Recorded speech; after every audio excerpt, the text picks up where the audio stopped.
Olá, bem-vindos a mais um vídeo do nosso canal. Esse é o vídeo 11 da playlist Inferência Estatística com até duas amostras no R-Commander. No vídeo de hoje vamos ver como verificar se as suposições necessárias para realizar os testes paramétricos são satisfeitas pelos dados, especialmente a suposição que os dados da amostra provêm de uma distribuição normal. Para tanto, nós vamos conhecer alguns testes estatísticos de aderência.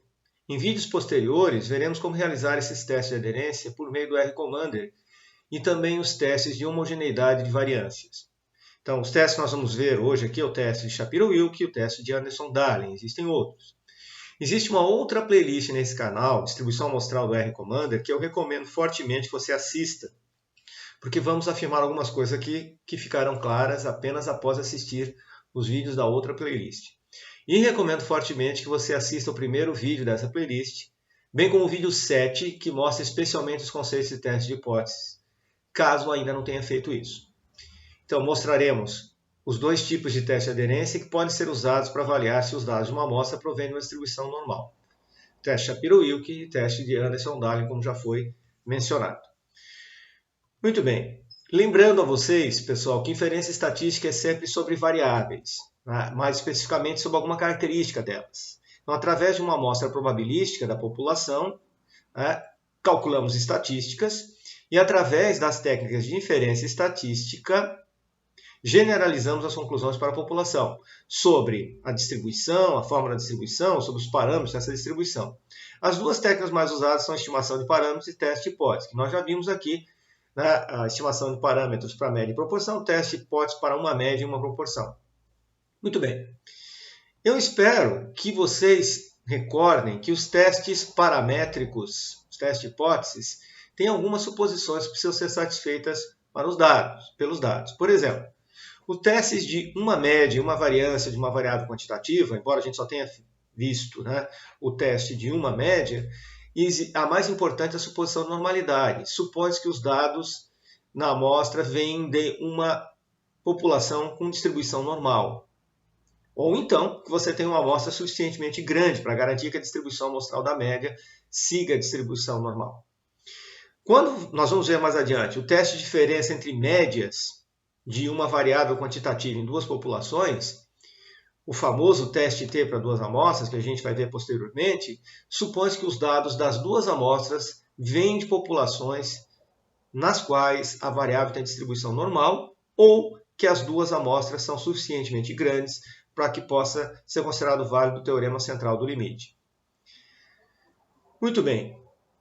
E numa das técnicas estatísticas mais importantes, que é a análise de variância, que são testes de diferenças que nós vamos ver numa playlist específica sobre análise multivariada. Análise de variância são testes de diferença entre médias de uma variável quantitativa em G populações, mais de duas populações. Certo? É um conjunto de técnicas, um conjunto de testes que faz isso. Tem várias particularidades, é um negócio bem interessante. Ela tem duas suposições. A suposição de normalidade, que a variável tem distribuição normal nos G grupos, ou então que você teria uma amostra suficientemente grande nesses grupos para garantir o teorema central do limite. E essa outra suposição aqui de homogeneidade de variâncias nos G grupos. Você teria que identificar que não há diferença significativa entre as variâncias nos G grupos que estão sendo comparados. Pessoal, aí que vem uma questão muito importante. Veja, essas suposições aqui, elas precisam ser satisfeitas pelos seus dados. Se elas não forem, as conclusões do teste, a gente já viu aí no caso o teste de uma média, uma proporção, o resultado rejeita a hipótese, rejeita H0, aceita H0, com uma determinada nível de significância, calculo. Todas essas conclusões, elas são no mínimo questionáveis. E isso é uma discussão muito séria, porque as pessoas às vezes utilizam as técnicas estatísticas sem se preocupar muito com as suposições. E isso não pode ser feito. E como é que a gente verifica, então, essas suposições? Como é que a gente vai verificar isso? A suposição, no caso da suposição normalidade, para os casos de uma média de uma variável quantitativa, há o teorema central do limite. Teoricamente, para amostras com 40 ou mais elementos, tem autores que falam de 30 elementos, é razoável imaginar. Por que eu estou falando 40? Vocês se lembram lá no outro vídeo nessa playlist que a gente mostrou lá que com uma amostra de tamanho 40, você mesmo com uma distribuição altamente assimétrica, a distribuição das médias das amostras já podia ser considerada normal. Dá uma olhada lá na playlist anteriormente. Então a gente tem aqui 40 ou mais elementos, é razoável imaginar que a distribuição amostral da média segue a distribuição normal, pode ser aproximada por uma normal. Certo? Você vai ver maiores detalhes disso na distribuição amostral, na playlist de distribuição amostral com R-Commander, no vídeo 2 dessa playlist que a gente mostrou isso. O problema é quando as amostras são menores, o que é bastante comum, especialmente em experimentos. Em experimentos você acaba podendo trabalhar com menores tamanhos de amostra porque corta todas as variáveis que poderiam, variáveis intervenientes, você tenta cortar do seu experimento, então você consegue ter dados menores para retratar a variabilidade que você realmente quer medir. A suposição precisa ser verificada através de testes de normalidade, que são, formalmente falando, são testes de aderência normal. Então, há vários testes disponíveis. Nós temos o teste Shapiro-Wilk, o teste de Anderson-Darling. Há outros, há o teste de Kolmogorov-Smirnov, que o teste de Anderson-Darling é uma melhoria dele. Certo? O teste de Ryan-Jorner, o teste de Jacques Berer, o teste de Kramer-Mises, tem vários testes disponíveis. Muitos softwares estatísticos têm todos esses testes programados. E há uma abordagem gráfica, através do gráfico de comparação de quantis, ou qqplot, né, em alguns softwares em inglês. Há um vídeo no meu canal sobre como fazer um gráfico de probabilidade, né, no Microsoft Excel. Dá uma procurada lá que você também tem informação sobre isso. Mas aqui a gente vai fazer com o R-Commander. Muito bem. Para a suposição de homogeneidade de variâncias, né, que formalmente é chamada de suposição de homocedasticidade, há algumas opções. Se você tem apenas dois grupos, duas variâncias para comparar, podemos usar o teste F de igualdade de variâncias, o teste de Levene e o teste de Bartlett. Certo? Nós vamos ver esses testes aqui num vídeo específico. Esses dois últimos podem ser usados também quando você tem uma situação com mais de duas variâncias. Tá? Alguns alunos nesse momento vão dizer assim, mas caramba, professora, muita coisa para fazer. Não. Antes que bata o desespero em vocês, lembre o seguinte, o R-Commander tem todos os testes e gráficos citados anteriormente programados dentro dele. E mais alguns. Então a gente não precisa se preocupar com a parte operacional. Nós temos que entender os conceitos e saber que a gente tem uma ferramenta que possibilita a utilização dessas técnicas para o nosso problema, para os nossos dados. Certo? E eu gostaria também, pessoal, de passar para vocês aqui, é muito importante isso, que eu não estou tirando isso aqui da minha cabeça, de cartola, tem referência para isso. Então aqui tem alguns links com referências para os testes de Shapiro-Wilk, Anderson-Darling e gráficos de comparação de quantis. São referências bastante detalhadas que mostram as estatísticas e tabelas usadas nos testes e apresentam exemplos. Há referências em inglês, como aqui o Statistics How To, certo? E referências em português. Muito especialmente interessante é o Portal Action, essa aqui. O Portal Action mostra os detalhes de um aplicativo que trabalha integrado ao Microsoft Excel e trabalha integrado com R. Então você manda os dados de dentro do Microsoft Excel para o R, ele faz o processamento e retorna a resposta para dentro do Microsoft Excel. Certo? É um aplicativo muito interessante. E esse portal é muito útil porque ele tem uma série de materiais que podem ser consultados gratuitamente. Então, nós vamos detalhar neste vídeo aqui os principais testes de aderência. Em essência, os testes de aderência comparam os resultados reais da amostra através da sua distribuição acumulada com a distribuição acumulada que eles deveriam ter se tivessem distribuição normal com uma média de desvio padrão específico. Geralmente, são os próprios valores amostrais que você calculou na amostra, né? Tanto média e desvio padrão, e você vai verificar se aqueles dados seguiriam uma distribuição amostral com aquela média, aquele desvio padrão. Então, são calculadas diferenças entre as duas distribuições e compara essa diferença máxima com o valor tabelado ou calcula-se o valor P associado a ela. Tá? Bom, vamos ver então em detalhes o teste, os testes aqui. Vamos começar com o teste de Shapiro-Wilk. O teste Shapiro-Wilk só pode ser usado para avaliar a aderência normal. É um dos testes mais poderosos disponíveis, ou seja, ele tem maior probabilidade de detectar que os dados da amostra não provêm de uma população com distribuição normal, quando realmente a variável não tem distribuição normal. Como em todo teste de aderência, as hipóteses são semelhantes. A hipótese nula é que a amostra provém de uma distribuição normal, que as diferenças que a gente vai encontrar são pequenas demais para justificar que os dados não vêm de uma população normal. E a hipótese alternativa é que a amostra não provém. Então, veja, pessoal, você está pressupondo que os dados têm uma distribuição normal. Aí você vai verificar se há evidência estatística suficiente, se os dados estão se comportando de uma maneira suficientemente significativa para rejeitar essa hipótese. Muito bem, por que as hipóteses são então montadas assim? É preciso reunir provas estatísticas de que a distribuição não é normal. Lembre-se do vídeo 7 dessa playlist, onde discutimos os conceitos de teste de hipótese, incluindo os tipos de hipótese, né? Hipótese nula e hipótese alternativa. O teste é baseado nessa estatística W. Tem esse W calculado, que tem essa constante aqui, que inclui os valores ordenados da amostra, que são esses x e aqui. Então, se você tem um software, ele faz esse processo de ordenação, calcula então a diferença de cada valor em relação à média amostral. Isso aqui é usado na expressão da variância. E tem essa constante B aqui, certo? E essa constante B, ela é resultado de uma operação que inclui medidas da amostra e alguns valores tabelados. Vocês podem ver mais detalhes sobre isso naquelas referências mostradas anteriormente. A boa notícia é que o R Commander faz todos esses cálculos para nós, certo? Então, você tem ali essa constante e esses valores ordenados, tudo isso ele faz automaticamente. Ele faz esses cálculos para nós, mas a gente deve lembrar o seguinte. Pessoal, esse teste não é apropriado para grandes amostras. O que a gente chama com grandes amostras? Dezenas de milhares, centenas de milhares, milhões de elementos. Porque qualquer pequeno desvio ele vai rejeitar a hipótese nula, mesmo que você faça um histograma dos dados e veja assim, pô, mas esse histograma lembra uma normal, e o teste rejeita. Por exemplo, no R Commander, quando você tem mais de 5.000 dados, o R Commander nem apresenta a opção do teste Shapiro-Wilk, porque ele não é recomendado para grande quantidade de dados, nem aparece a opção lá. Certo? Vamos supor, você carrega o seu conjunto de dados e ele verifica que você tem 10.000 observações. Quando você vai pedir o teste de normalidade, não aparece a opção do Shapiro-Wilk. Ele simplesmente não aparece porque não é recomendado. Tá? Muito bem. Como é que é a decisão do teste? A decisão do teste é parecida com o que a gente viu até aqui.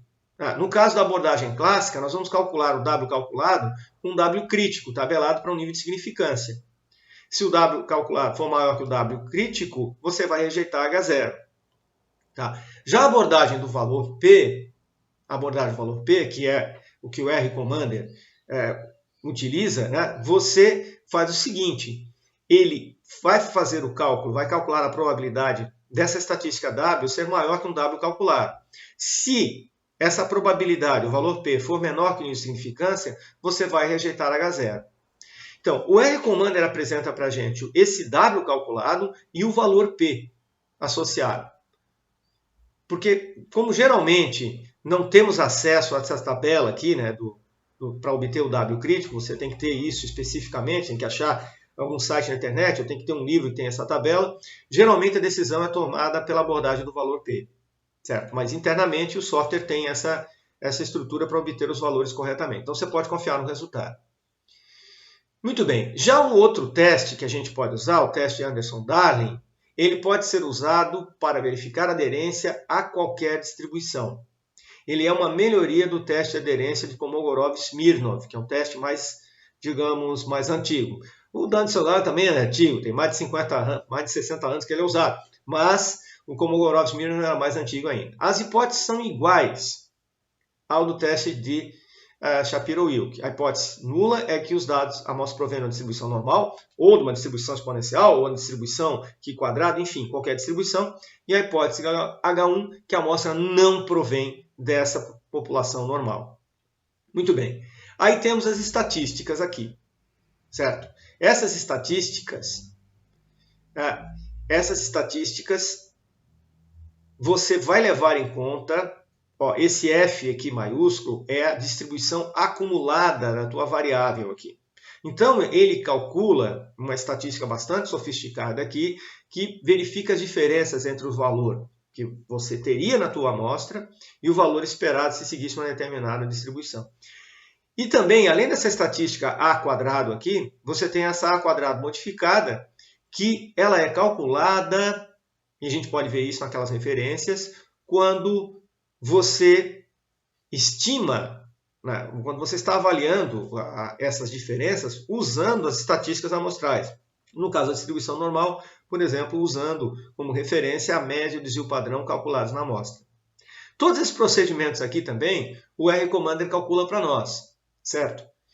Então, essa estatística A², ela é calculada levando em conta a distribuição de frequência acumulada dos dados, comparada com a distribuição de frequência acumulada se os dados seguissem uma distribuição teórica. Certo? E essa estatística, então, como eu falei, é uma modificação dela através de um coeficiente. Né? Então, vendo esse coeficiente aqui que leva em conta o tamanho da amostra, preste atenção. Esse caso aqui, quando média e desvio padrão populacional da variável são desconhecidos, são estimados a partir dos dados amostrais. Como no caso anterior, pessoal, nós temos duas abordagens para decisão. A abordagem clássica, a gente compara o valor A² calculado com A² crítico, que seria tabelado, para um determinado nível de significância. Se ele for maior que o valor crítico, você vai rejeitar H0. Os valores críticos estão tabulados em uma das referências que citamos antes para vários níveis de significância. Tá? E essas referências vocês podem consultar gratuitamente na internet. Depois, a abordagem do valor P, você calcula aí, já pensando na abordagem do R-Commander, né, você calcula a probabilidade daquela estatística modificada ser maior do que o valor calculado, e se esse valor P aqui for menor que o nível de significância, você vai rejeitar H0. Agora, pessoal, o irônico, a gente vai ver isso mais adiante, quando for implementar no R-Commander, o R-Commander apresenta a estatística A², parece lá nos resultados, mas ele faz o cálculo de probabilidade, valor P, pela estatística A² modificada. Como geralmente nós não temos acesso a essa tabela aqui, tanto da estatística A², na estatística A² modificada, geralmente a gente não tem acesso, a decisão é tomada pela abordagem do valor P. Muito bem. Lembrando que os testes de Shapiro-Wilk e Anderson-Darling e todos os outros são apropriados para o cenário de small data, né? Tem poucos dados, algumas dezenas de observações. Como a gente já falou, no caso específico de Shapiro-Wilk, se houver mais de 5.000 dados, o R-Commander sequer apresenta a opção para sua execução. Isso acontece porque, à medida que o tamanho do conjunto de dados aumenta, pequenos desvios serão considerados artificialmente significativos. Eles vão ter significância estatística, mas não têm significância prática. Então, nesses casos, é interessante usar uma alternativa gráfica para avaliar a aderência normal. Um gráfico de comparação de quantis. É um diagrama de dispersão, certo? No R-Commander, você coloca no eixo vertical os valores da variável e no eixo horizontal os quantis dos dados se eles seguissem uma normal com médias e o padrão iguais aos respectivos valores amostrais. Pode ser usado para outras distribuições também. Então, você vai relacionar os dados com a amostra com o que seria esperado se seguisse uma distribuição normal, certo? Como eu já falei, tem um vídeo que eu mostro como faz isso de uma maneira mais simplificada na planilha eletrônica Microsoft Excel. O legal de fazer no R é que você pode fazer isso, no R-Commander, para outras distribuições, não apenas para a normal.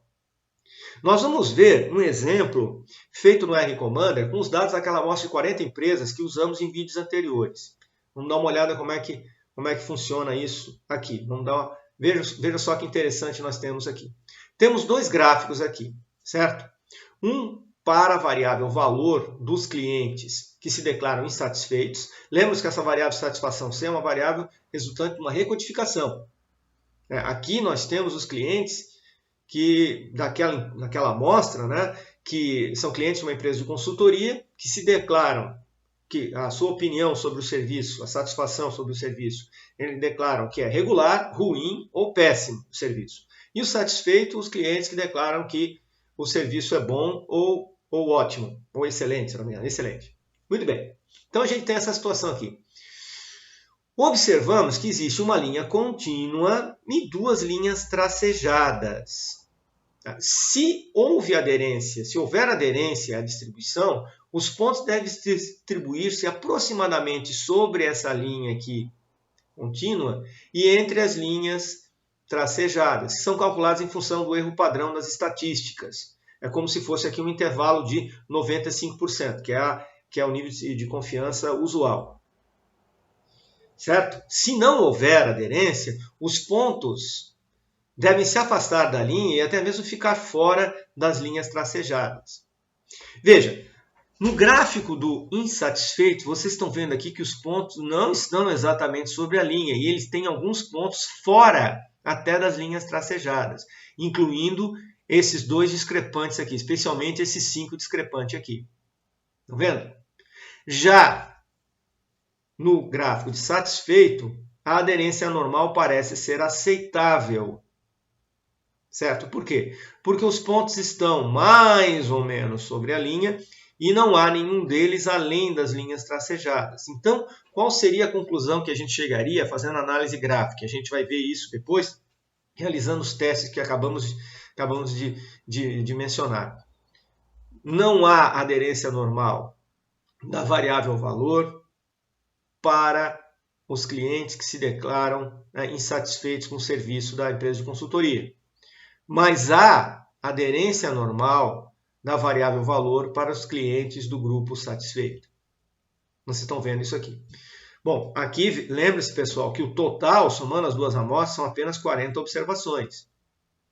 Tá? Com essa quantidade de dados, nós podemos aplicar os testes tranquilamente. Vamos ver um outro exemplo agora. Tá? Agora vamos ver um exemplo que a gente tem um gráfico de valor para a população. Se vocês se lembram, a gente fez isso anteriormente, o nosso arquivo de dados da população dessas empresas de consultoria, nós tínhamos 10 mil observações.